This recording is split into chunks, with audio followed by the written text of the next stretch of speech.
Good morning, good afternoon, and good evening sa inyong lahat mga boss. What's up? Ngayong araw nga ay mamamasyal kami sa Tabon Cave. Bago ang lahat ay magpapagas muna kami dahil malayo-layong biyahe din yon pamula dito sa Brooks Point. Kaya pagkatapos magpagas ay sumibat na rin kami. Kasama ko nga pala dito ang dalawa kong kaibigan na si Sir Jong at si Sir Toto. Chill ride nga lang pala ang biyahe namin. Hindi na namin masyadong binilisan kasi hindi naman kami nagmamadali. At para safe na rin, nakiangkas nga lang pala ako dito kay Sir Toto dahil wala pa naman akong big bike. Nung elementary ako, nababasa ko lang tong Tabon Cave na to sa kasi na libro. Pero ngayon, excited ako kasi mapupuntahan ko na. So ayun, fast forward tayo mga boss. Nandito na nga tayo sa kanto papuntang Tabon Cave. Bali, pahinga muna kami ng konti dito dahil medyo mangalay din sa likod para makapag-unat-unat na rin. Medyo palusong na sa parting ito. Ito na ang sign na malapit na tayo sa pupuntahan natin. Ayan, tanaw na rin ang dagat. Shoutout nga pala kay Sir Jong.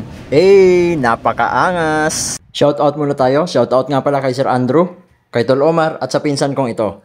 Pagkarating nga namin dito ay nagpark lang kami at tanong-tanong ng konti dito sa isa sa mga security.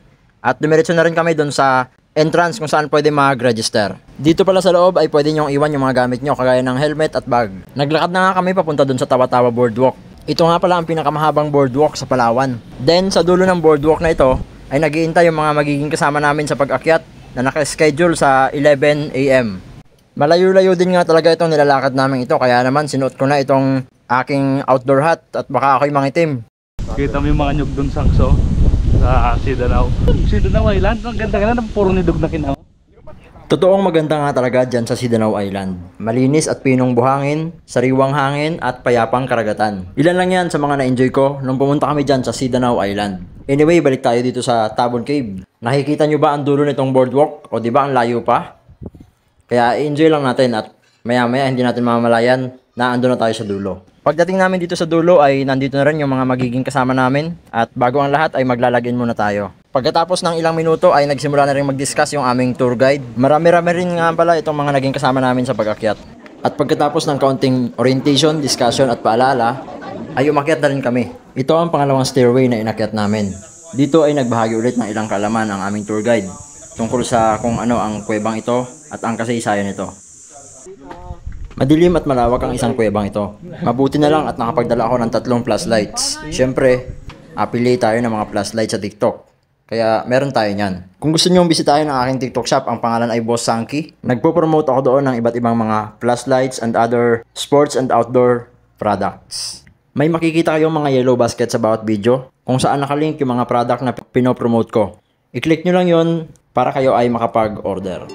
Hayaan nyong ipakita ko sa inyo ang kaloob-looban ng mga kuwebang pinasok namin dito sa Tabon Cave.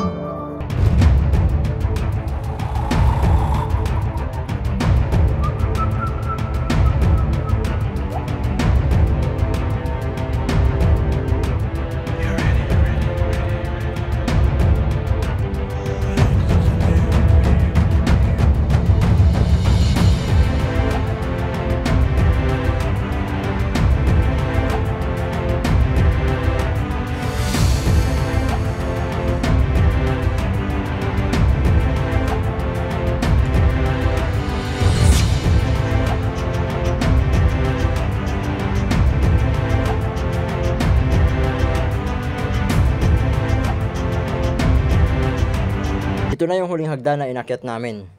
Pagdating kasi dun sa tuktok ng hagdan na ito, ay nandyan na rin yung daan papunta sa baba. Pabalik dun sa kung saan kami nagsimula. So paano, hanggang dito na lang muna. Salamat sa panonood and see you on our next video. Bye bye!